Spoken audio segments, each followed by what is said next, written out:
Ella llegó a casa y dijo, a partir de hoy ya no quiero comer carne. Todo lo que se ata demasiado apretado, en realidad, eso provoca que uno quiera romper justamente esa restricción. Siempre te consideré la experta en nutrición. Es un aprendizaje permanente. Quien no lo sigue está mal aconsejado. Ninguno de nosotros tocó un pedazo nosotros. Nadie lo comió, nadie quiso comerlo. Hoy, de hecho, tengo frente a mí a una leyenda viviente. Me alegra muchísimo que estés aquí. Profesor Dr. Klaus Leitzmann. Klaus, tú recibiste este título, este reconocimiento ya en 2013. Y fue porque investigaste muchísimo sobre el tema de las ciencias de la nutrición. Entonces, este reconocimiento de leyenda viva te fue otorgado por la Unión Internacional de Ciencias de la Nutrición, y eso se puede imaginar un poco como una estrella que te dan en el Paseo de la Fama en Hollywood. ¿Cómo es para ti ser una leyenda viva? Sí, por supuesto, es una gran alegría que los colegas, que son quienes deciden quién debe ser premiado, te elijan para recibir ese reconocimiento. Y en realidad es comparable con esos premios a la trayectoria. Por supuesto, me dio mucho gusto que me eligieran para eso. Todavía te lo mencionan seguido, ya pasó bastante tiempo, son 11 años. Sí, de vez en cuando. Algunos no lo saben, pero otros lo mencionan de vez en cuando. Pero eso es, uno incluso se acostumbra y piensa, bueno, así fue simplemente. Este reconocimiento se recibe cuando uno llega a los 80 años de vida. Así que revelé tu edad. ¿Estuvo bien? Sí, sí, no es ningún secreto, hace 2 semanas cumplí 19 años. Ah, no, era 91. De verdad, hiciste muchas cosas bien. Luego hablaremos de eso. Ahora, primero hablemos de tu trabajo sobresaliente en el área de la nutrición. Todavía recuerdo que una vez platicamos. Recuerdo que entraste al campo de la ciencia de la nutrición por la ecología nutricional. Lo recuerdo bien. ¿Ese término viene de ti y qué significa realmente? Sí, el término en sí llegó un poco después, cuando regresé a Alemania. Ahí me encontré con el tema de la alimentación integral. Y ese fue nuestro tema al principio, que me fascinó porque no solo se enfocaba en la salud, sino que además desarrolló un concepto holístico. Entonces no solo se trata de la salud, sino también de la ecología, es decir, el medio ambiente del que hoy en día escuchamos mucho. Pero también se trata de aspectos sociales y económicos, y finalmente también del tema de la ética. Todo esto, en resumen, es la alimentación integral. Y a partir de esta alimentación, después tuvimos la idea de que el término alimentación integral realmente no transmite bien el concepto y también es difícil de comunicar internacionalmente. Y por eso surgió este término. Un día se me ocurrió, ¿por qué no ecología nutricional? Aunque tampoco es ideal porque cuando uno escucha ecología solo piensa en el medio ambiente.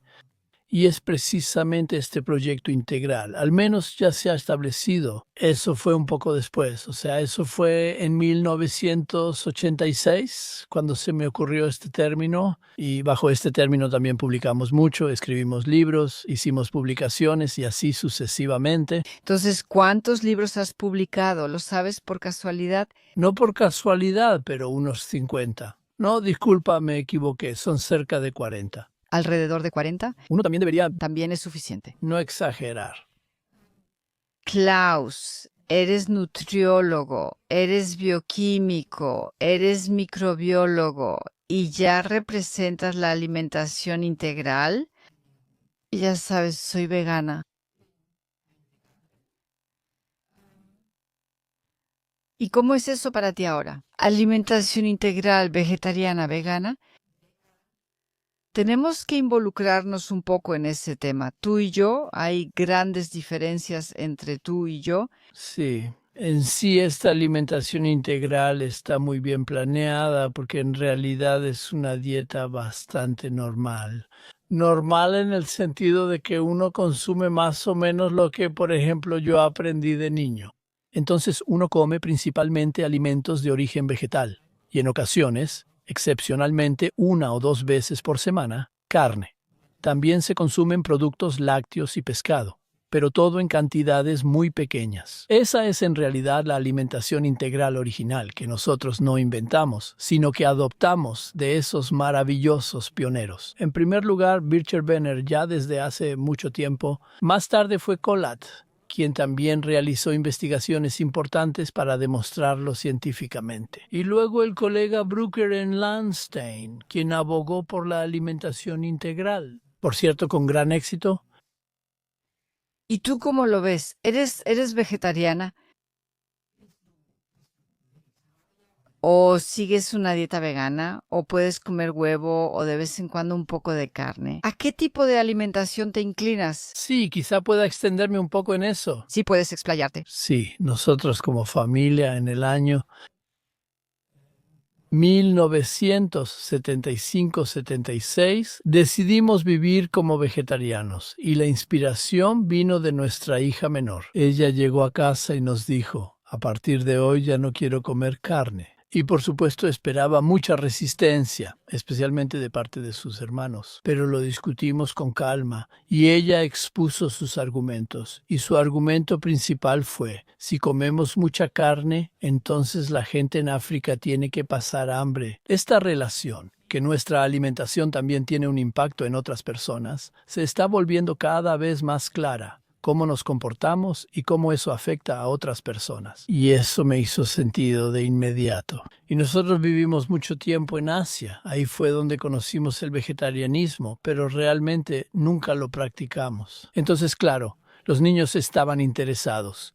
¿Y cuánto tiempo vamos a hacer esto? Especialmente los chicos. Tenemos 2 hijos y 2 hijas que estaban interesados y preguntaron, ¿cuánto tiempo? Queremos hacerlo una semana o más. Y yo les dije, eso no tiene ningún sentido. Tenemos que proponernos hacerlo por un periodo más largo. Propongo que lo hagamos durante un año y de hecho lo logramos durante un año, lo cual no fue tan difícil porque ya estábamos bien preparados con esta alimentación integral y solo una comida con carne por semana.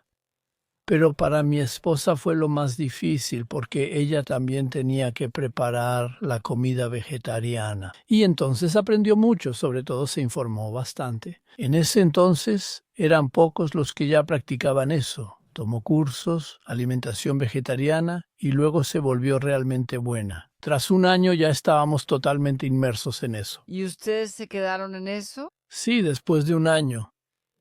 Mi esposa recordaba exactamente cuándo empezó todo, yo ni lo tenía presente. Entonces ella pone un gran plato con pollo, con carne de pollo o pollo, y yo dije, sí, el año se ha terminado.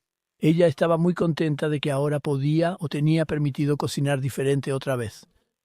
Ninguno de nosotros tocó un pedazo, ninguno lo comió, nadie quiso comerlo y de hecho todos seguimos siendo vegetarianos. Eso ya es genial, ¿no? Sí, ¿no? Y las chicas, o sea, las hijas, continuaron con eso, todavía lo hacen hoy en día. Algunas son completamente veganas y también crían a sus hijos de esa manera. Con los chicos siempre es así. En algún momento se casan y entonces pasa que si es una mujer con la que se casan, ella termina haciéndose cargo de la cocina. Ellos saben que tiene sentido hacer algo así, pero no lo practican de manera constante. Pero tú preguntaste cómo me alimento y de hecho fue una evolución. Primero fui vegetariano y por supuesto ya existían los veganos, que en ese entonces eran muy pocos. Pero quedó claro que era mejor seguir esa dirección. Y entonces lo hice de manera planeada, pero también de forma sencilla. Así se dio que casi me volví vegano y hasta hoy sigo siendo así. Y siempre me llamo a mí mismo vegano al 95% con el argumento que todavía me parece razonable. Si le pides a alguien que se alimente 100% vegano, la mayoría se cierra y no quiere escuchar nada de eso, pero si les dices, puedes hacer excepciones. O sea, no es trágico si alguna vez comes un pedazo de queso o si en algún pastel se usó un huevo. Eso lo hace mucho más fácil y así es como lo hago hoy en día. Entonces, Eso también me recuerda mucho a Rolando, él siempre lo dice. Él dice que es vegano en un 95% igual que tú, me parece totalmente bien. También me parece bien para mí, o sea, yo intento vivir 100% vegana, pero está totalmente bien y creo que también es importante que los demás, o sea, las personas, tengan un poco de flexibilidad, porque todo lo que se vuelve demasiado estricto en realidad lo que hace es tentar a las personas a romper justamente esa rigidez y por eso creo que eso está muy bien. Y cuando te veo pienso, Dios mío, ya has hecho muchas cosas bien en tu vida. sí, no lo contradiría directamente. ¿Hay algo que hayas hecho mal? También cometemos errores. ¿Hay algo que se te ocurra ahora mismo espontáneamente? En cuanto a la alimentación, Sí. sí, creo que a veces comí demasiado queso, pero principalmente por eso. Mi esposa era la verdadera amante del queso y ella siempre comía queso. Y cuando eso está en la mesa es tentador, así que uno también lo hace. Creo que la mayoría del tiempo me mantuve en ese marco en un 95%. Sí, bueno, teníamos B. Creo que tengo que contar esto porque nos conocemos desde hace muchísimo tiempo. Nos conocemos más de 30 años, diría yo. Sí, creo que más de 30 años. Definitivamente. Y sí, para mí. Para mí siempre fuiste la gran nutrióloga y eso también fue muy bonito porque de verdad siempre me apoyaste en lo que hacía y al principio, eso todavía lo recuerdo, también discutíamos bastante seguido entre nosotras. Porque tú decías que los productos lácteos sí son muy útiles para la alimentación. ¿Cómo te expresarías al respecto hoy en día? Sí, ahora hay, por supuesto, nuevos descubrimientos sobre hasta qué punto la leche es buena o no tan buena. Y ahí me gustaría referirme a mi colega Bodo Melnik, quien lleva décadas estudiando las desventajas del consumo de leche. Y ahora hay tantas investigaciones importantes, también científicamente comprobadas, que muestran que mientras menos productos lácteos, mejor de manera muy clara y a nivel internacional ya se ha avanzado bastante en ese tema. Por ejemplo, hace 1 o 2 años el gobierno canadiense lo implementó que ya no hay leche escolar en las escuelas, como le llaman, basándose en los hallazgos de que la leche no es necesariamente beneficiosa para la salud. Sí, súper, súper interesante. Y lo que también me gusta mucho es que puedes relativizar una opinión que tal vez hayas tenido antes, cuando simplemente la ciencia dice algo diferente al respecto. Y eso es algo que siempre me parece increíble en las personas que ya son un poco mayores. Yo también pronto perteneceré a ese grupo, pero me parece admirable que sean capaces de ver cosas nuevas y luego cambiarlas. Y creo que eso es lo que se llama sabiduría. Y creo que ahora tienes una gran cantidad de eso. ¿Y cómo se siente que te vean de esa manera? Sin duda yo lo hago. Bueno, sabiduría es por supuesto una palabra muy grande. Ahí soy un poco cuidadoso con eso. La mayoría de las veces lo respondo con mucho cuidado y digo, nos hemos vuelto más cautelosos porque sabemos qué peligros pueden existir. Pero claro, es un aprendizaje de toda la vida y quien no lo hace está muy mal aconsejado. Los tiempos cambian, las condiciones cambian, obtenemos nuevos conocimientos y eso tenemos que aceptarlo y aplicarlo, aunque a veces cueste un poco de trabajo.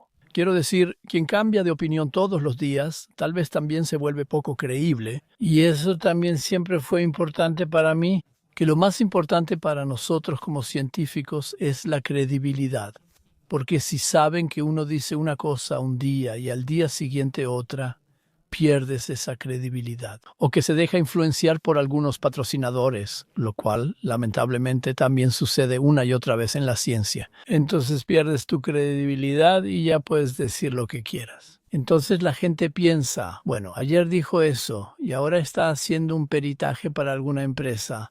Eso no puede ser cierto y eso tiene que ser coherente.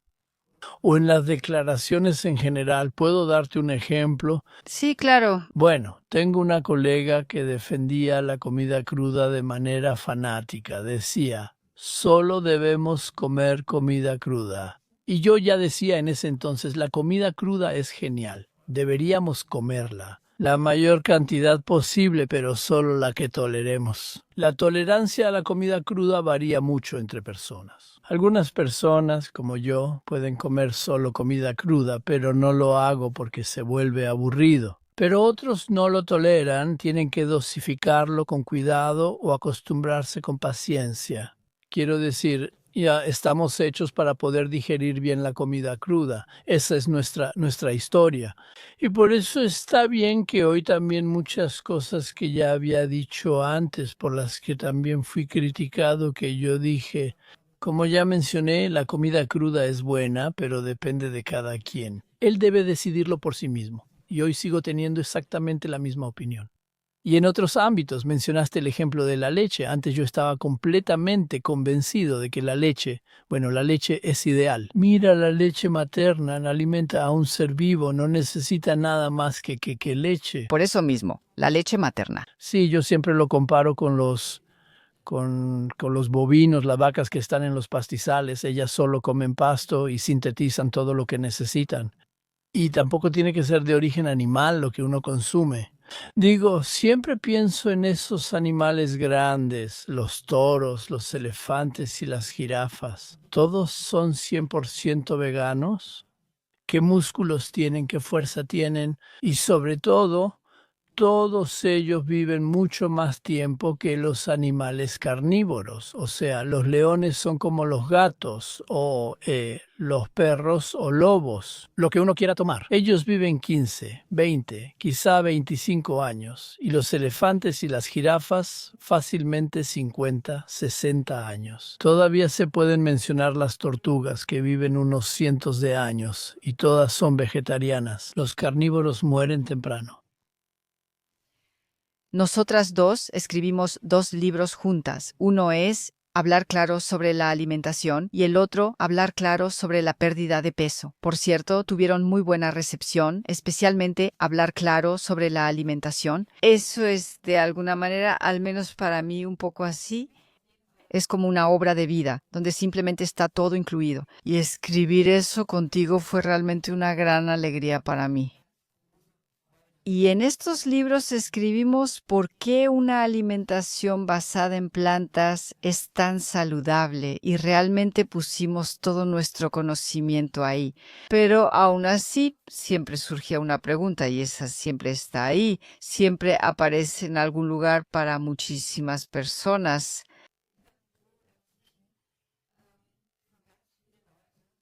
¿Por qué crees tú? ¿Por qué es tan difícil para las personas? ¿Por qué te cuesta tanto decidir o no decidir alimentarte de manera saludable? ¿A qué se debe? Sí, por supuesto, hay toda una serie de razones para eso. Quizá empecemos con la tradición en las familias que siempre han consumido ciertos platillos o alimentos.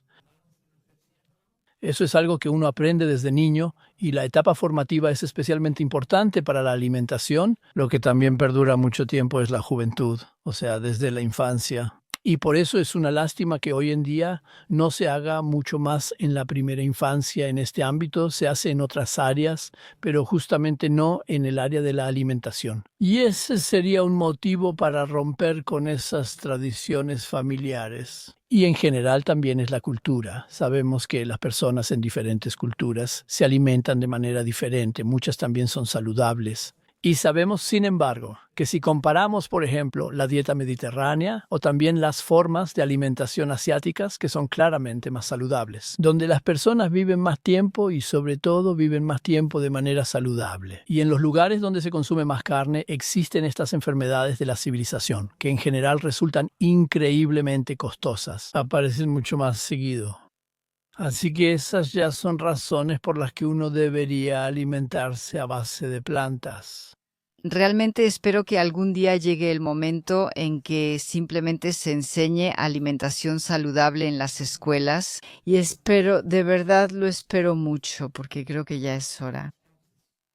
Ya vemos cómo las personas se enferman, o sea, cómo nuestro sistema de salud también se ve afectado por eso. Eso es una completa locura. Querido Klaus, ahora me gustaría saber un poco más sobre ti. Sobre tu vida tan emocionante. Sé una cosa que sí, que alguna vez me contaste y es que en realidad querías hacer algo relacionado con el deporte. Correcto. Pero quiero decir, eres súper atlética, te mueves muchísimo. No hay problema con eso. Pero no te convertiste en atleta, sino que te convertiste en profesora de ciencias de la nutrición, de bioquímica, de microbiología y así sucesivamente. ¿Cómo, por favor, llegaste hasta ahí? ¿Cuántas horas tenemos? Bueno, intento guiarte. Sí, te pregunto mientras tanto. Hazlo. Está bien, empieza ahora. Creo que de niño era bastante talentoso como deportista. Ya había adelantado un año en la escuela y siempre era el más joven de mi clase. Y cuando se trataba de deportes, en ese entonces las disciplinas eran muy sencillas. Así que cuando hacíamos deportes siempre había 3 disciplinas: salto de longitud, lanzamiento de pelota y carrera de 100 metros. Esas eran las disciplinas estándar. Y aunque yo era el más joven, era el mejor en las 3 disciplinas. Y eso, por supuesto, me motivó. Pensé, sí, ser deportista es genial. Tal vez llegar a las Olimpiadas y todo eso. Uno tiene esas fantasías, pero eso luego se perdió, porque también viví en una época que no era tan favorable. Cuando veo hoy las oportunidades que tuvieron mis hijos y mis nietos ahora, y ahora ya me he convertido en bisabuelo, y también espero para mis bisnietos que tengan tan buenas condiciones, porque nosotros vivimos de manera muy sencilla y en realidad también bajo condiciones marginales. Sí, entonces viví 6 años antes de la Segunda Guerra Mundial. Y estaba desnutrido, tenía deficiencia de vitamina D, raquitismo, claramente, porque simplemente no se ponía atención. Ya existía el aceite de hígado de bacalao y se administraba. Solo se necesitan cantidades muy pequeñas de vitamina D, pero si no se da en absoluto, si eres uno de 3 hijos, en algún momento la madre tampoco tiene esas cantidades disponibles en la leche, entonces eso se manifiesta.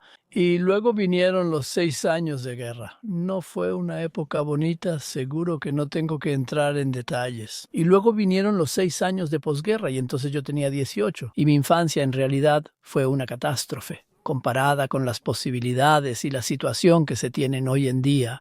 Así que simplemente teníamos que... A eso se sumaba. Mi papá estaba en la guerra, mi mamá era casi ciega y nosotros, los 3 niños, teníamos que hacer todo. ¿De dónde eres realmente? Vengo de la región de Lüneburg, de la Lüneburger Heide, y ya el hecho de decir Lüneburger Heide dice algo sobre las posibilidades de vivir bien o no tan bien. La Heide está compuesta de suelos arenosos, y los suelos arenosos generalmente solo dan, sí, rendimientos moderados. El suelo no es ni de lejos tan fértil como los suelos de arcilla u otros tipos de suelo, por lo menos. Así fue que desde niños aprendimos a cocinar, a hornear, a lavar la ropa. Y eso todavía se hacía con la tabla de lavar. No había lavadoras. Y también a planchar y a trabajar en el jardín. Todo lo que había que hacer lo hacíamos nosotros de niños. Pero en ese entonces no lo sentíamos como una carga.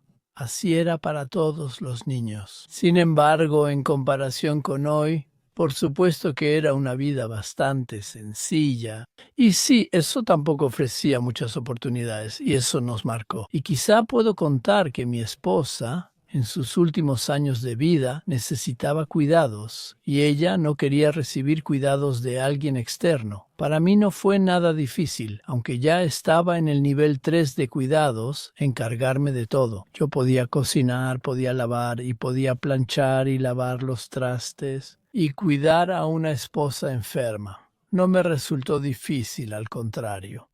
A mi esposa le debo mucho, porque ella me apoyó toda la vida para que yo pudiera ejercer mi profesión. Afortunadamente no le resultó difícil, porque siempre decía: tengo 4 hijos, quiero ser madre y quedarme en casa. No necesito ganar dinero yo mismo. Y por eso yo fui muy afortunado en ese sentido. Digámoslo así. Yo también lo creo. Y tú también sabías lo que tenías que hacer. Eso se lo debes a tu infancia, pero la infancia en algún momento terminó. Tú terminaste la escuela. ¿Sí? ¿Qué grado cursaste con ese certificado? Sí, llegué hasta la secundaria. ¿Secundarias y luego qué? Sí, bueno, aunque yo, por cierto, fui el mejor de la clase en el certificado de graduación de nuestro grupo. En ese entonces era así, quizá aún lo sea un poco.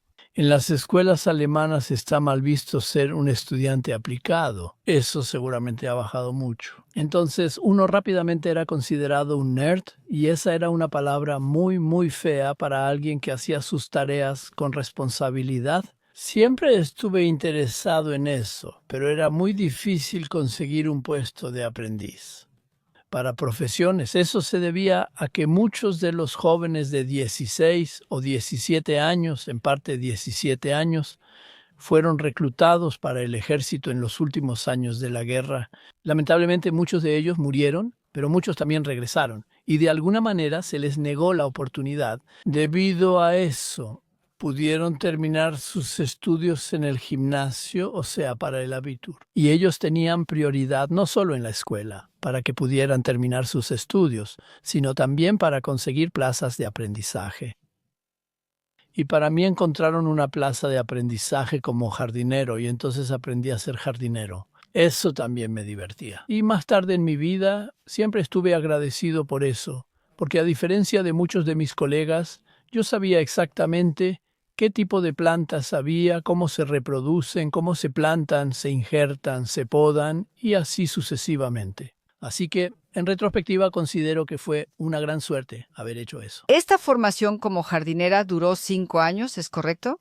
No, la duración estándar era 3 años. 3 años. 3 años, aunque presenté mi examen. Sí. Como casi siempre lo he hecho, pude hacerlo después de 2 años y medio. Dijeron que ya puedes presentar el examen. Sí. También la pasé con muy buena calificación, solo como dato adicional. En mi último año de aprendizaje en Alemania, eso fue en 1951, se celebró la primera exposición nacional de jardinería en Hannover.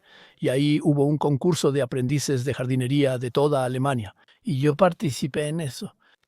Sí, lo gané y fui el mejor aprendiz de jardinería de Alemania. Estuvo bien. Eso me lo imagino. ¿Y cómo siguió después? O sea, de jardinero a profesor, sí es un camino largo. Sí, es un camino largo, y ese camino siempre da vueltas muy cerradas. Y cada vez fue también con algo de no casualidad, porque las casualidades no existen.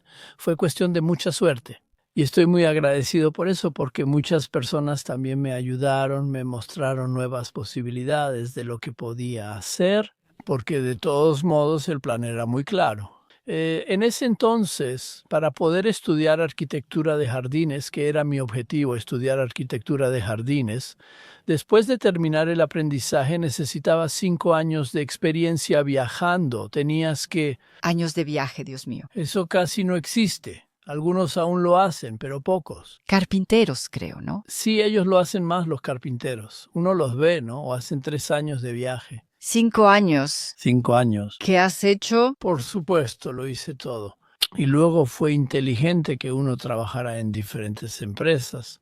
Luego estuve 1 año en Bad Tolls. Ahí trabajé en una jardinería que cultivaba flores, pero también plantaba verduras y así sucesivamente. principalmente para un hospital.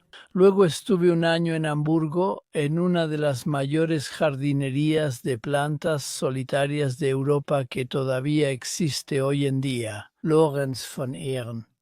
Quien escuche eso quizá ya lo haya oído antes. Ahí se aprende mucho sobre árboles, poda, injertos y todo eso. Luego estuve un año en Colonia en un vivero de plantas perennes, donde solo tenían plantas perennes.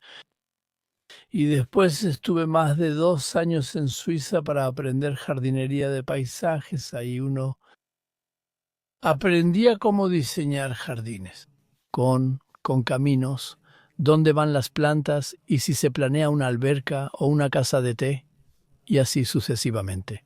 Y eso debe ser plantado en consecuencia. Eso, por supuesto, no lo planeamos. Cuando pasaron los 5 años, ¿Qué pasó? Sí. sí, para entonces ya me había inscrito. Solo había 2 escuelas superiores de horticultura en Alemania, Osnabrück y Weihenstephan. Y como norteño, uno elegía Osnabrück.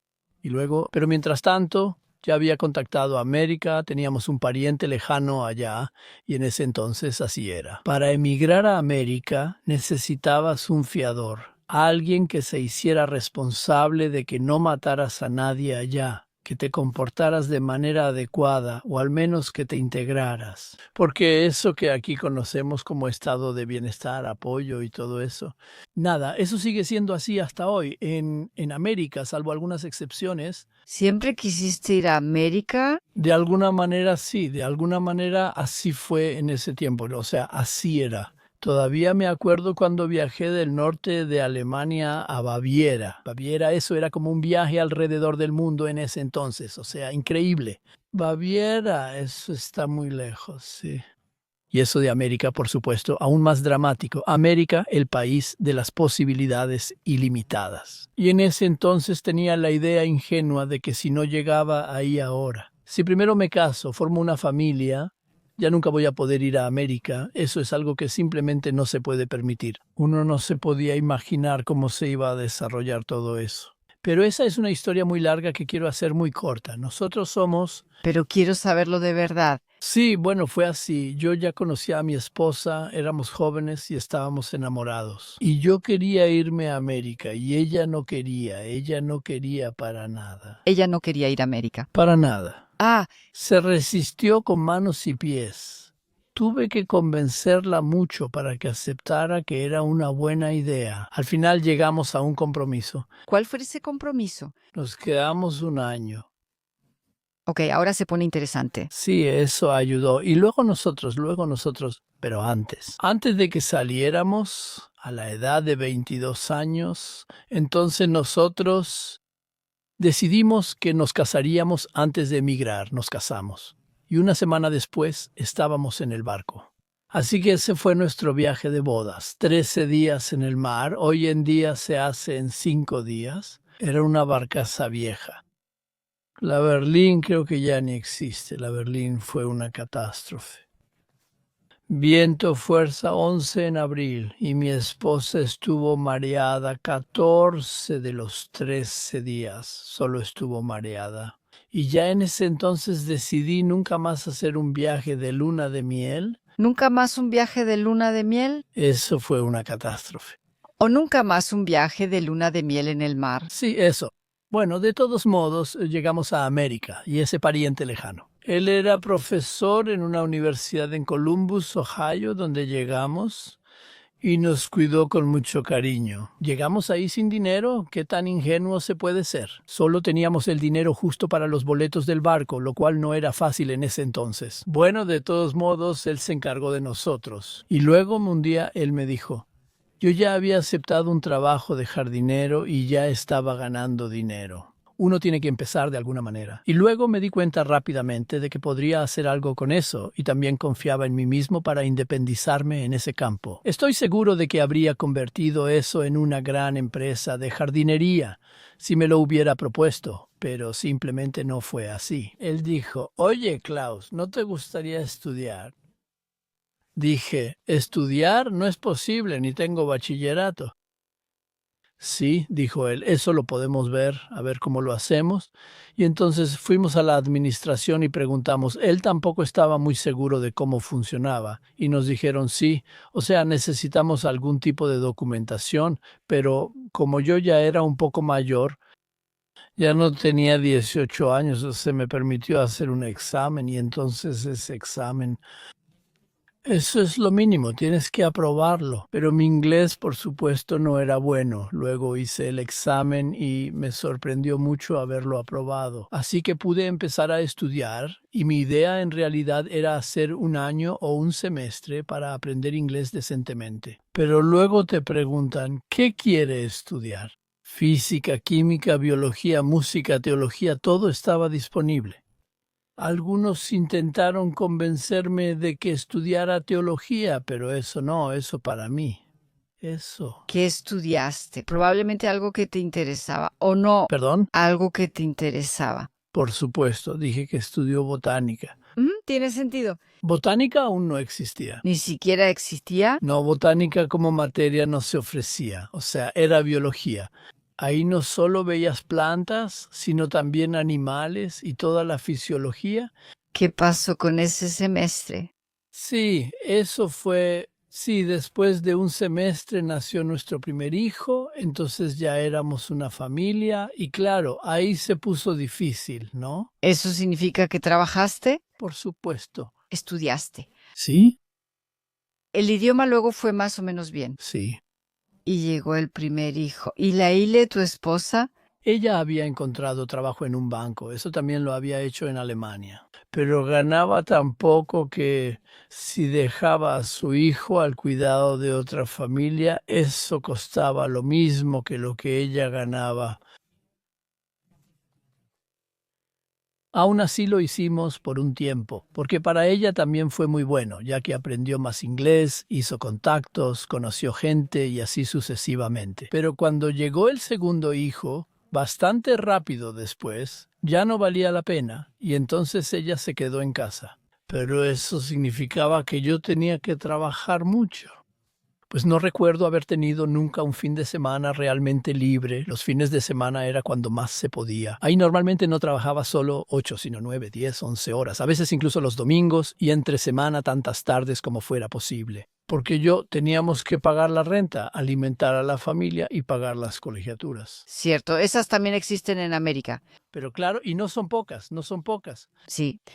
Sí, ¿Cuánto tiempo estudiaste y qué ocurrió en ese periodo? sí. ¿Qué pasó? Por lo general se estudian 4 años para la licenciatura. Sí. Pero yo tardé 5 años, simplemente porque tuve que trabajar tanto que no pude cumplir con la carga académica. ¿Y qué fuiste después de la carrera? Después de la carrera, yo después del segundo año, me interesó, quiero. También tuvimos que tomar cursos de química como biólogos, por supuesto. Sí, sí. Eso formaba parte de la carrera. Y de repente pensé, esto de la química es algo increíble, realmente me interesó, así que cambié de biología a química e hice mi licenciatura en química. Yo tengo mi licenciatura en química. Ajá. Y luego, por alguna feliz casualidad, aunque no existen las casualidades, por alguna razón, ¿Quién sabe? circunstancias presentadas. Recibí una oferta de la Universidad de Minnesota. Ellos estaban buscando activamente estudiantes que hubieran estudiado ciencias naturales para que continuaran sus estudios. Y entonces me fui a Minnesota y ahí fue la primera vez que tuve un ingreso de $200 al mes. Y en ese entonces el dólar valía tanto que realmente podías rentar un departamento con $200, mantener a una familia y cubrir todos los gastos. ¿Qué tan grande era tu familia en ese entonces? Ah, sí, para entonces ya éramos 6, o sea, después de los 2 hijos tuvimos 2 hijas más. Sí. ¿Y Hila pasó por todo eso contigo? Sorprendentemente sí, ella realmente tenía lo que siempre quiso ser y hacer. Ella quería tener muchos hijos. Si me permiten agregar algo más, no sé si realmente sea interesante. Ella, cuando hablamos seriamente sobre casarnos, ella dijo que quería tener al menos 10 hijos. Sí, y eso era natural, por supuesto. Respiras hondo 3 veces, dices maravilloso y piensas que quizá no sea así. Como yo ahora. Luego dices maravilloso y piensas, bueno, tal vez no sea así después de todo. Ella también estaba feliz con los 4, ¿verdad? Sí, claro, sobre todo. No todos los niños son fáciles. Los primeros niños fueron fáciles y los otros fueron un poco más difíciles. Y después del cuarto, ella también dijo, sí, así está bien, estaba feliz con eso. Bien. ¿Cómo siguió todo? Siguió adelante. Siguió adelante, luego estudié en Minnesota en microbiología, de hecho hice mi maestría en microbiología, también un área muy interesante. Quiero decir, ahí vimos desde Pasteur hasta el descubrimiento de que existen los virus. Eso en realidad se descubrió durante mi época de estudiante, que existía algo así. En ese entonces se les llamaba fagos. Ni siquiera había una palabra adecuada para eso. No había una palabra adecuada. Y luego todo eso avanzó muy rápido. Eso me pareció muy emocionante. Y luego tuve suerte de nuevo, porque después de me quedé en Minnesota y luego reuní prácticamente esas áreas de conocimiento. Seguí estudiando bioquímica y también obtuve mi doctorado en bioquímica. Ese fue mi título académico. Está bien. Luego tuve otra suerte, recibí una oferta de California para trabajar en un laboratorio de un ganador del premio Nobel y eso fue súper emocionante. Ahí aprendí muchísimo, también cómo se hace investigación. Y estuvimos ahí 2 años luego, por casualidad recibí una oferta para ir a Tailandia. Mi jefe era muy conocido, tal vez eso no te diga nada y quizás a muchos otros tampoco. El bioquímico se llamaba Paul Boyer, lo sé, que ganó el premio Nobel. Hizo un viaje alrededor del mundo y entre otros lugares estuvo en Tailandia. Y luego buscaron profesores para una nueva universidad que la Fundación Rockefeller construyó en Bangkok, completamente financiada. Y para poner en marcha esta universidad, intentaron reclutar jóvenes científicos de todas las facultades de medicina para que enseñaran su especialidad. Así que enseñé bioquímica a estudiantes de medicina durante 2 años y había muchos. Entonces él nos habló a todos, Boyer, en nuestro laboratorio, y en la reunión semanal dijo, sí, estuve en Tailandia y están buscando a alguien. Dime para mañana quién tiene ganas de ir y nosotros lo haremos. Todos emocionados dijimos, genial, ir a Asia estaría bien. Y yo en realidad era el menos indicado. Yo estaba casado, tenía 4 hijos, eso ya era algo grande, ir tan lejos y con niños. Y él dijo, avísame para mañana. Quien realmente esté interesado en esto. Ellos están esperando, ellos quieren saberlo.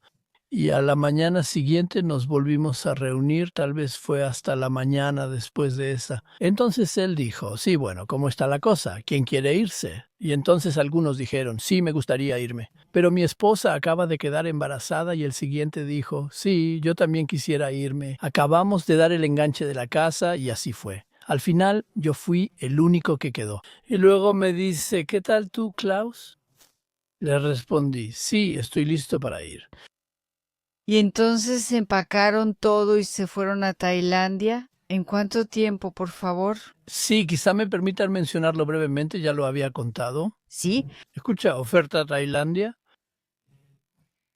Bueno, yo creo que no tengo ninguna oportunidad. Éramos 12 o 15 asistentes científicos en un laboratorio. Ahí dije, sí, no tenemos ninguna oportunidad, pero suena muy interesante. Y al día siguiente me enteré de que yo era el único, así que acepté de inmediato y luego llamé a mi esposa, una llamada telefónica memorable, una llamada telefónica que todavía considero memorable, como quizás muchos no tendrían. Llamé a casa por teléfono y dije, hola, honey. Siempre la llamé honey, como miel, honey. Sí. Honey, luego le dije, lo voy a decir en inglés también, porque creo que todos lo entenderán. ¿Adivina a dónde vamos el próximo año? ¿A dónde vamos el año que viene? Y luego ella dijo, ¿a dónde vamos? Y luego le dije a Tailandia. Y luego ella dijo, maravilloso. Esa fue nuestra llamada telefónica más corta. Oh, qué bonito, La llamada telefónica más corta qué bonito. sobre una decisión clave para nuestro futuro. Después empacamos y nos fuimos a Tailandia con nuestros 4 hijos. Ellos tenían entre 3 y 10 años, no menos, entre 3 y 8. ¿Y estuviste en Tailandia 2 años? Sí. No, en Tailandia no, estuve en Bangkok 2 años, O sea, en esta universidad. de esta nueva universidad que todavía existe hoy en día. Sí. Y ese realmente ha sido uno de los proyectos de desarrollo más exitosos, porque se ha invertido tanta ayuda al desarrollo en cosas que no han funcionado. Después de 10 años, eso ya no se veía. Ahí, lamentablemente, se invirtió mucho dinero, pero no quedó nada sostenible. Actualmente, esta universidad es de las principales en Tailandia. La Universidad Mahidol, así se llama, también tiene buena reputación y sigue existiendo. Mi contrato terminó tras 2 años porque la Fundación Rockefeller actuó de forma muy inteligente. Ellos enviaron a jóvenes tailandeses al extranjero, a Australia, a Inglaterra, a Estados Unidos. Los capacitaron allá y les dijeron, van a ser capacitados para luego regresar a su país de origen y ocupar ese puesto. Y cuando estuve en Los Ángeles conocí a un joven tailandés y luego hablé con él y le pregunté qué hacía y a qué se dedicaba, y él me dijo, él está financiado por la Fundación Rockefeller y cuando termine su formación regresará a Bangkok. Y fíjate, yo fui prácticamente el primero en estar ahí y mi contrato terminó después de 2 años y luego él llegó. Ahí nos volvimos a ver. Así que también fue una ayuda al desarrollo inteligente. Definitivamente se cometieron muchos errores, pero esa fue realmente buena. Ok, entonces su tiempo en Bangkok terminó. Sí, durante 2 años hicimos algunas cosas. En Tailandia recorrimos el país, visitamos países vecinos y fuimos al norte de la ciudad. Y ahí había un instituto que estaba afiliado al hospital que se ocupaba de la desnutrición y las anemias, especialmente en niños. Y mira, estaban buscando a alguien que dirigiera el laboratorio donde se hacían los exámenes. Análisis de sangre, análisis de heces, análisis de saliva, todo lo que se puede analizar. Y ellos habían oído de mí, que yo estaba en Bangkok, y me ofrecieron que yo pudiera dirigir el laboratorio ahí. Y luego lo pensamos un momento, Ile y yo, mi esposa y yo, y luego dijimos, genial, vamos. Así que nos fuimos a Chiang Mai, 800 kilómetros más al norte. Y eso fue, sí, para todos nosotros tal vez incluso la época más bonita de nuestras vidas, ¿Por qué? sobre todo porque a los niños les gustaba mucho estar ahí. Había una escuela de misioneros ahí, tenía maestros maravillosos y es una zona rural, no hace tanto calor ni es tan húmedo como en Bangkok, ya está un poco en las laderas de las montañas ahí. Clima increíble, gente muy amable, todos éramos jóvenes y estábamos sanos, fue maravilloso. ¿Cuánto tiempo estuvieron? 3 años. ¿Y luego? Para entonces ya había conocido a alguien que apareció en Tailandia, en Bangkok, quien fundó el Instituto de Ciencias de la Nutrición en Gießen, el profesor Kramer. Y él dio una conferencia. Y fui allí, escuché la conferencia y así fue como sucedió, porque ahora yo era alemán. Creo que me acerqué a él y luego me preguntó, ¿qué va a hacer usted cuando termine su proyecto aquí? Le dije, sí, eso aún no lo hemos decidido. Mi esposa quiere regresar a Alemania, yo tengo una oferta para volver a Los Ángeles, todavía no está decidido, pero quizá vayamos a Alemania. Y él dijo, sí, si vienen, entonces vayan a Gießen, quizá les guste allá. Y luego pensé, Gießen, eso quizás sea un poco unilateral. Voy a postularme en otro lugar y entonces solicité para bioquímica, porque ese era realmente mi tema principal. Me postulé con los bioquímicos en Friburgo y como era microbiólogo me postulé con el profesor Schlegel en Gotinga. Schlegel, ¿te suena ese nombre, verdad? ¿Sí? Creo que él escribió el libro de referencia de microbiología para estudiantes de medicina. Y fui allá. Luego hice una gira por Alemania y di 3 conferencias, en Göttingen con Schlegel, en Gießen con Tremer y en Friburgo. Y luego regresé a Bangkok y esperé, y después recibí 3 cartas y 3 aceptaciones. Sí, ¿qué hace uno entonces? Sí, ¿y por qué elegiste Gießen? Sí, principalmente porque pensé, ¿cómo sigue tu vida ahora? ¿Quieres pasar el resto de tu vida como bioquímico en un laboratorio haciendo investigaciones que tal vez sean interesantes y valiosas? ¿O quieres dedicarte a los microbios? También interesante, pero probablemente también principalmente trabajo de laboratorio. ¿O quieres estudiar ciencias de la nutrición donde sí tienes contacto con la gente y cuando haces investigaciones y todo eso? Y esa fue mi primera prioridad, así que acepté en Gießen, pero luego fue difícil rechazar en Friburgo y en Gotinga, pero tuve que hacerlo. Y hace poco volví a ver las cartas, o sea, rechacé y luego recibí cartas escritas a mano tanto del profesor Schlegel como de Friburgo. Estimado señor Leitzmann, nos ha informado que se ha decidido por Gießen. ¿No quiere pensarlo de nuevo? Me pareció muy bien, pero en ese entonces la situación también era mejor. Pero no te arrepentiste. Para nada, no, creo que fue exactamente lo correcto. Y ahí pude también, y sobre todo pude recurrir a todas mis experiencias. Primero ser jardinero, tener que ver con estas plantas y alimentos, y luego también haber estado viajando internacionalmente, y eso seguramente también ayudó en estas solicitudes. En ese entonces no era tan común que alguien de Alemania realmente hablara buen inglés. Es cierto, sí. Eso nunca se dijo, tampoco se discutió públicamente. Pero se podía suponer que tal vez ahí sí se tenía una mejor oportunidad. ¿Cómo fue entonces tu camino en Gießen? Gießen, sí. Eso fue una nueva etapa de la vida, o como se diría hoy, un cambio de época. Después todo giró en torno a la alimentación, pero me interesé por la alimentación internacional y eso fue lo que hice. Al inicio fui asistente científico. Y luego sucede algo muy interesante. Un grupo de estudiantes se me acercó y me dijeron, todo lo que estamos aprendiendo aquí, todo eso suena tan seco y anticuado. Y eso no nos interesa tanto porque sabemos que hay otras cosas que quizás sean más interesantes en la nutrición. Y existe algo como la alimentación integral, y eso ya lo practicamos también. Y ahora queríamos seguir estudiando eso, pero ninguno de los profesores se interesa por esta materia. Hablamos con todos, ahora también queremos hablar con usted. Y entonces dije, eso suena muy interesante. Y ellos en realidad eso debo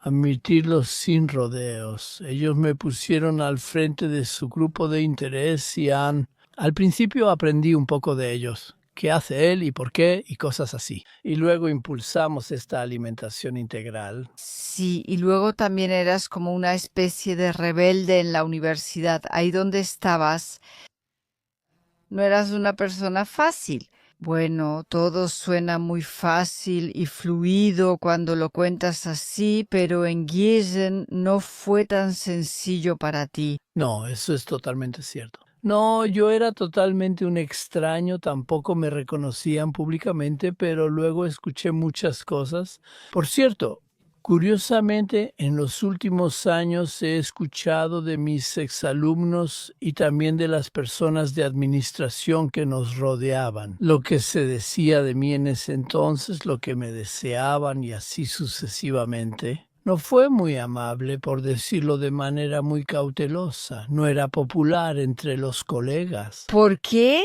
Sí, simplemente porque hice algo que en ese entonces era pura ideología. Eso no era científico, de alguna manera no era universitario ocuparse de un tema así.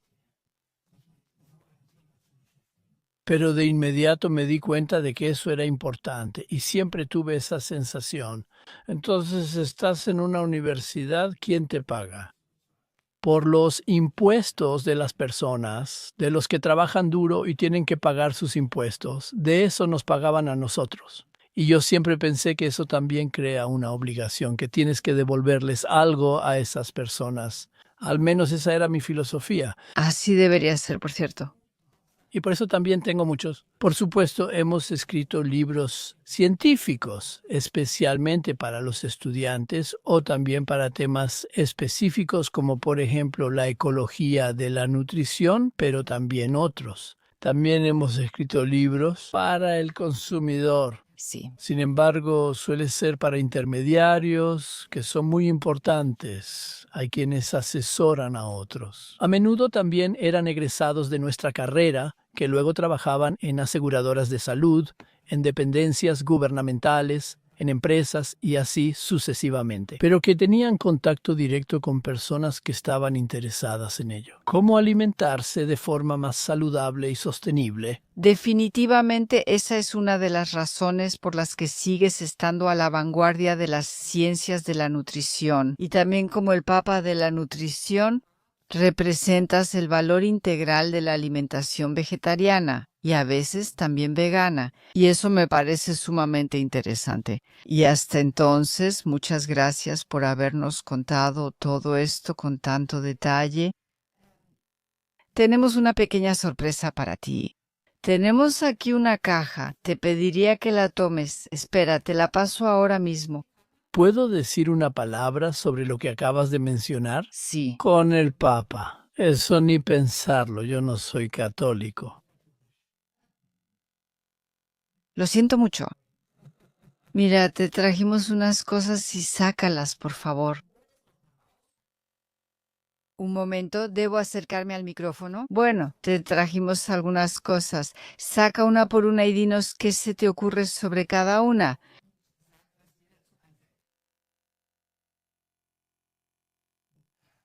Eso parece una cuchara de cocina. Probablemente también lo es. Es una cuchara de cocina, me resulta muy familiar. Sí, de inmediato se me ocurriría que ya cocinaba desde mi infancia. ¿Sí?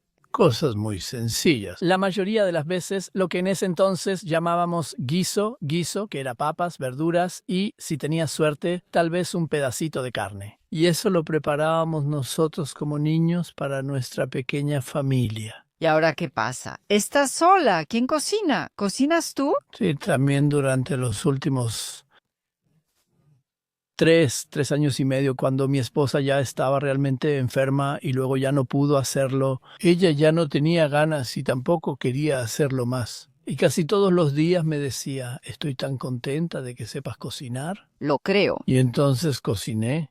Y eso también me divertía. ¿Para quién cocina uno con más gusto? Por supuesto, para una persona Claro. que es muy cercano a ti, ¿no? Sí. Sí, eso fue. ¿Quieres echarle otro vistazo? Sí, claro. Quizá ahí.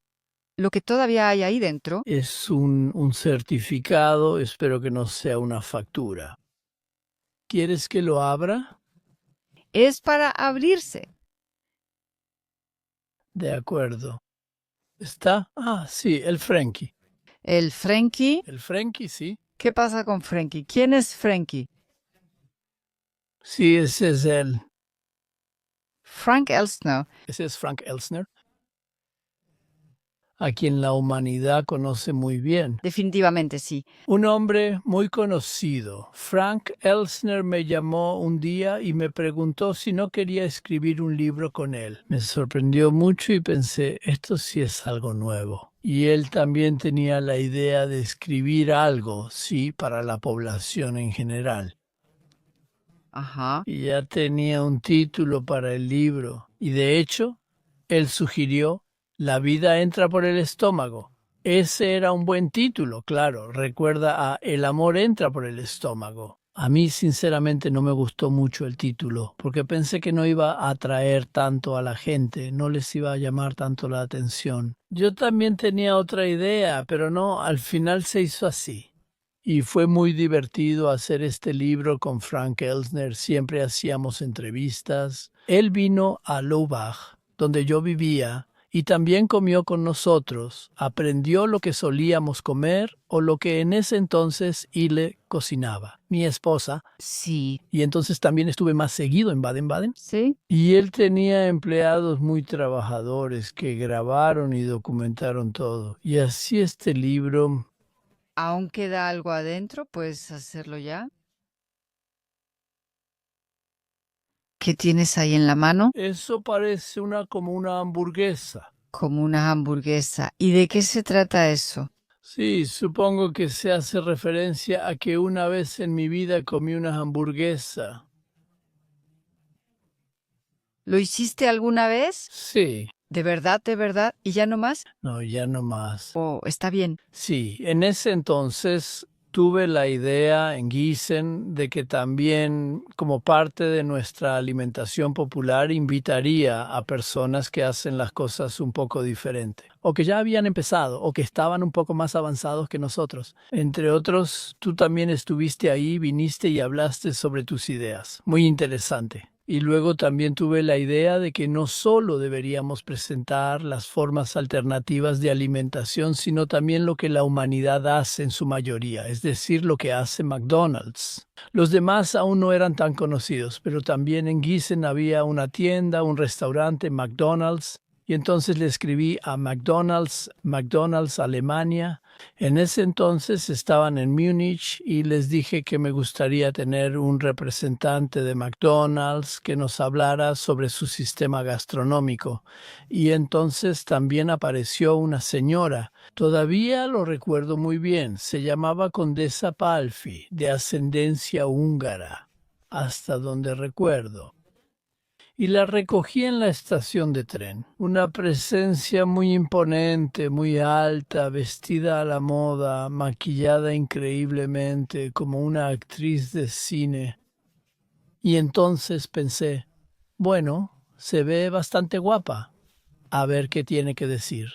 Dio una conferencia excelente. ¿Y después recomendaste las hamburguesas como forma de alimentación? Por supuesto. Solo por la mujer. No, ya en serio, ella realmente representó a su empresa de manera excelente, pero yo siempre lo he hecho así. Ellos podían hablar media hora y luego teníamos una hora y media para hacer preguntas. Los estudiantes debían hacerlo ellos mismos. ¿Por qué debería yo decirles qué tan bueno o malo es McDonald's? Ellos deben escuchar a los representantes y luego decidir o hacer preguntas y decidirse. ¿Qué opinas hoy sobre la comida rápida? Sí, la comida rápida, como en aquel entonces, no fue un buen desarrollo porque llevó precisamente a un consumo de alimentos. Lo digo así nada más, para no usar la palabra alimentos, que no son muy beneficiosos para la salud, por decirlo de manera muy cuidadosa. Y sabemos las consecuencias. Me refiero a enfermedades modernas de la civilización como hipertensión, colesterol alto y enfermedades cardiovasculares. No aparecen de la nada. Entonces solo lo metemos de nuevo en la caja. Está bien. De acuerdo. ¿Puedo contar otra anécdota? Ujú. Luego vino mi hija Heidi, que fue quien nos llevó al vegetarianismo y dijo, ¿has estado alguna vez en McDonald's? Y yo le dije, no. Entonces ella dice, eso sí que es débil. Tienes que ir alguna vez, verlo por ti mismo. En Gießen, yo te invito, vamos al McDonald's. Y espero que haya la mayor cantidad posible de tus estudiantes ahí para que también vean que estuviste ahí. Tienes que conocerlo. Y ella tenía toda la razón, así que fuimos. Ya estaba un poco impresionado, porque todo eso era muy nuevo para Alemania en ese entonces. Yo ya lo conocía de Estados Unidos. La forma en que lo hacían ahí, o sea, la higiene, la limpieza, eso sí me impresionó. Y luego pedimos una hamburguesa que sabía más o menos bien, o tal vez incluso sabía bien, pero simplemente no era lo correcto y no es algo que recomendaríamos. Y esa impresión nunca cambió, aunque hoy en día se esfuerzan mucho. Ahora incluso ofrecen hamburguesas veganas, o sea, eso sí, Pero aún así no es necesariamente lo que... lo que somos, ¿no? Siguen siendo esos panes blancos. Exactamente. Querido Klaus, ahora realmente hemos escuchado mucho sobre tu vida en tan poco tiempo, una vida tan larga. Al final todavía tengo una pregunta para ti. hemos dedicado nuestro libro a hablar claro sobre la alimentación a nuestros hijos, a los hijos de ellos y a todos los niños de este mundo. Esa fue tu idea. Puede ser, sí. ¿Hay algo que te gustaría decirles, tal vez en una frase? ¿A los niños? A todos en este mundo. ¿A todos los niños? Sí. Me gustaría desearles a todos los niños de este mundo que tengan padres y familiares que les enseñen que si no se alimentan bien cuando son niños podrían sufrir las consecuencias durante toda su vida. Eso empieza con cosas simples, como por ejemplo cuando los niños tienen sobrepeso porque no comen lo correcto. Es muy probable que sigan teniendo sobrepeso y quien tiene sobrepeso está en riesgo de enfermar, así que por eso me gustaría que el entorno fuera así. Así que no solo el comportamiento propio, sino también las circunstancias que crezcan en una situación donde se les indique, o más bien, donde se les dé el ejemplo. Cómo alimentarse de manera saludable y sostenible y no solo envejecer, sino envejecer con salud. Sí, ese es un objetivo maravilloso. Primero que nada, hasta aquí, muchísimas gracias, querido Klaus. En este podcast tenemos algo muy bonito al final, que es el intercambio de roles. Te ofrezco ahora que tú seas el moderador y yo soy la persona a la que puedes hacerle una o varias preguntas que siempre te hayan interesado. ¿Se te ocurre algo? Bueno, eso no es tan fácil. Ya te conozco bastante bien, pero siempre hay preguntas. Quizás simplemente empecemos con el tema que acabamos de hablar. ¿Cómo fue tu infancia? ¿Tú también lo viviste así? Que tal vez al mirar atrás viviste cosas que no fueron tan buenas. Y que tal vez también te protegieron de algunas cosas. O que te llevaron a que en algún momento seas más sensible o quizás tengas intolerancias. Sí, definitivamente. Sé que los productos lácteos no me hacían bien y tuve, gracias a Dios, una madre adoptiva que se dio cuenta de eso. Eso fue cuando yo tenía la edad en la que uno piensa que el niño debe estar bien cuidado. En ese tiempo la leche se volvió muy importante, lo recuerdo, pero a mí no me gustaba, ni siquiera podía tomarla sola, me daba náuseas. Y por otro lado, siempre estaba esa publicidad de lo importante que era, y mi mami siempre intentaba hacerme algo bueno, y entonces me daban cacao, y el cacao sí podía tomarlo. A pesar de eso, siempre fui una niña muy enferma, siempre estaba muy, muy delgada, y yo no quería nada de leche, excepto un chocolate caliente y por eso me mandaron a un internado de recuperación 3 veces cuando era una niña muy pequeña y no fue nada divertido porque allí fui porque estaba desnutrida.